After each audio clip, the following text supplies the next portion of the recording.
Hello everyone and welcome back to more AEW on TEW 2020. We're on our go-home show before Full Gear. And we're starting off with Dark, obviously, as we have Kris Statlander making her first match back from injury as she defeats Brandi Lauren. Shotzi Blackheart makes her debut with a 42 performance, very nice there, defeating Emi Sakura. Scorpio Sky defeats Griff Garrison. Orange Cassidy defeats Wardlow. Killer Kelly defeats Shauna. Britt Baker defeats Ava Everett. Jay and Tay of the Dark Order defeat Harlow O'Hara and Elena Black. Chris Bay defeats QT Marshall. And Luchasaurus and Jungle Boy defeat the Butcher and the Blade. Our show of Dynamite begins with 6-woman tag action as Kairi Hojo, Hikaru Shida, and Mayu Iwatani defeat AJ Mendez and the VIPs Club after Mayu pins Deonna Purrazzo. Afterwards, Deonna and Tenille are stared down by Hikaru Shida, who's in the ring. She has her title. She's just looking down at him. Kairi, she still looks a little bit disappointed at AJ Mendez. You know, they could have been friends, but alas, not to be. However, Mayu, she's standing a little bit back, and, you know, she kind of just steps forward. She, like, taps Shida on the shoulder, like, turns her around. She points at the title, and then she's saying some things in Japanese. Kairi comes up, she says some things in Japanese. Shida bows, she talks back. And eventually, maybe like even during the next segment or the next match or something like that, it'll be confirmed that Mayu and Kairi were both asking for title shots from Shida, and Shida seemed to agree. Of course, that is granted that she retains against Deonna and Tenille. After this, Abaddon defeats Viperous in a real bad match. Afterwards, Kris Statlander's music plays, and the alien heads to the ring, and she's staring down Abaddon the entire time. Maki, who was at ringside, she gets in the way, she starts yelling at Kris. She just kind of brushes Maki off, you know, doesn't even really recognize that Maki's there. She's kind of still just staring down Abaddon, Abaddon staring back. They're both looking, like, confusedly, like, they're tilting their heads like you would kind of expect, like, a dog to, almost. You know, just really playing it up. They're intrigued by each other. You have an alien and a zombie, so makes sense that they'd be a little bit intrigued. And eventually, Abaddon actually kinda... Oh, whoops, I have that miswritten. Abaddon actually kind of pushes Maki aside, so, like, you know, gets her out of the way to get up closer to Kris Statlander. And Kris, you know, she does the finger in the air, and then the boop on the nose. And then Kris leaves, and Maki... You know, last week when this happened to her, Maki was like, what in the world was that about? Abaddon looks completely changed. You know, Abaddon, she's zoning out. She's not really all there right now. And Maki's like, hey, Abaddon, you good? You good? I have your shinies.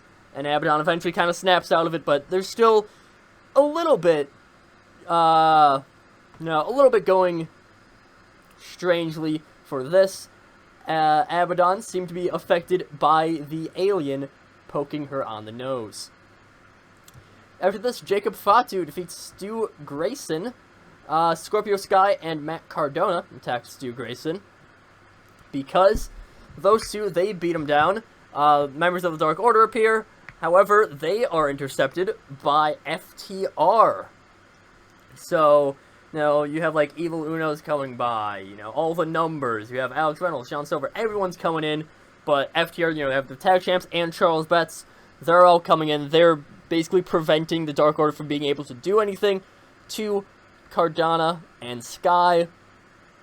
Meanwhile, you know, eventually, Betts, he's yelling. He wants Brody to come up. He wants Brody to show up. Brody does, and he doesn't even really recognize that Betts is there. He's just kind of like, alright, Dark Order, you know, come back. He wants all of them to return to him, and they do. They slowly start filing back. They're looking a little bit, you know, like a dog that did something wrong, you know. Please don't yell at us, all that kind of stuff. And eventually, Brandi Rhodes, she comes in from behind the people who are in the ring, So, like, Pat's, Sky, and Cardona on the back. And, you know, she's staring down Brody Lee. She's probably yelling at him, but there's no mic, so we can't it doesn't really matter too much what she says. And basically, this is saying that Scorpio Sky and Matt Cardona are members of the Nightmare family. This means that SCU is a little bit disbanded, but we will get to SCU in just a moment. As in, literally right now.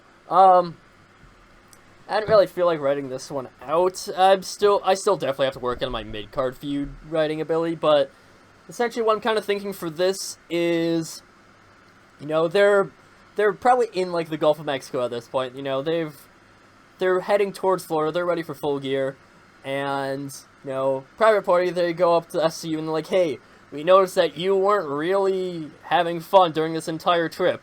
And Kazarian and Dan's like, yeah, we really weren't, but we can make up for this by taking this yacht. So, and then they probably punch down Cassidy and Quen, and then, basically it's announced that there's a fight taking place on this cruise ship at Full Gear. So that's what I'm leading to with this. You're having a cinematic fight on a cruise ship between SCU and the Private Party. So, that'll be something. The Vision, not Jake Roberts, Lance Archer and Matt Sydal defeat Janela and Kiss. And afterwards, the Young Bucks, they head into the ring, and they seem to congratulate the Vision on their victory. They're like slow clapping, you know, hey, nice job, you beat 2 jobbers. Way to go.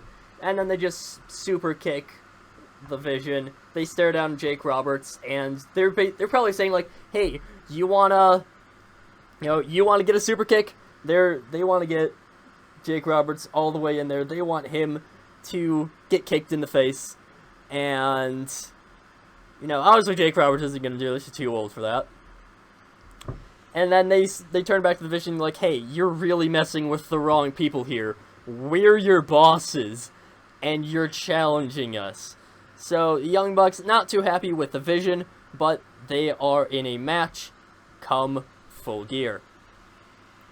Brian Pillman Jr. picks up a loss against Shawn Spears. And actually, that's a surprisingly good match. Afterwards, Pillman, he's very visibly upset, and Andrew Everett, he comes into the ring. He's trying to help Pillman out, and Pillman, he just kind of slaps Everett's hand away, and he storms off. He's still, you know, probably like holding his head because it's a tiebreaker, you know, it's a drop on the knee. He's still sawing his head. Sting, he comes into the ring, you know, he's talking with Everett. Everett's probably like, hey, what did I do wrong? Sting's, you know, you didn't really do anything wrong. Pillman is just upset, you know. Obviously, Sting knew Pillman's dad, so trying to, you know, work through that a little bit, and, you know, they want to go and cheer up Brian Pillman Jr. backstage. Pac defeats Serpentico, and afterwards, Eddie Kingston charges to the ring, and the Lucha Bros, they sprint out right when they see Eddie leave, and they don't even let him get into the ring with Pac. And Kingston, he has a mic, because I imagine he's just always bringing out a mic, because he always has shit to talk. And Kingston, he says, hey, Pac, I've already seen that you aren't in the Casino Battle Royale. Well, ain't that just good lucky news, huh? You and me, Pac, your Death Triangle has done nothing, while Phoenix and Penta have gotten a title shot within weeks of being with me. We both love these two brothers as if they were our own brothers, so we should just prove who's worthy of them more, huh? They've clawed their way to the top, just like I have, and you haven't. I never went to Stamford. You did. You sold out to get all that fame and money those folks get, and now you think you can control Penta and Phoenix? Well, I say bullshit, Pac. We'll settle this at Full Gear, win or lose. Essentially, this is a fight for the rights to be the managers of Rey Fenix and Pentagon Jr., who hopefully would be the tag champs, is what they're imagining. Will they be? We'll find out come the pay-per-view, but Kingston, Pac, they're confirmed for Full Gear. Jake Hager in the main event, really, really bad main event, defeats Adam Page, and Kenny Omega, he attacks Hangman, stands over him, he's glaring down, and Hager's like, what are you doing? And then Kenny just super kicks him, gets up close to Paige, and the camera there coming down, you know, I'm imagining Paige, he's like near one of the corners, camera's just on the outside, you know, Kenny doesn't have a mic, and Kenny, he's just saying, you always held me back, Hangman. You destroyed the Elite with your uselessness. You destroyed our tag titles with your uselessness. And you've ruined everything yourself. I'm only doing what's best for everyone. You should never get to see the title ever again. Not you, not Cody. You're nothing without me, or Nick, or Matt. Nothing. Never have, never will. And then Bandito, who's been Paige's friend the past few weeks, he jumps over the top rope, springboard, attacks Kenny Omega. He helps Paige up as the show ends. Very bad show, yeah. I think I always treat the second to last show more as the go home. So that's why this was. Again, I wish that one was better, but oh well. I still expect Full Gear to be really good. It's just I always book go-homes a week too early, so hopefully that's something I can fix by time of Revolution, but next time we have Full Gear. So, see you guys then.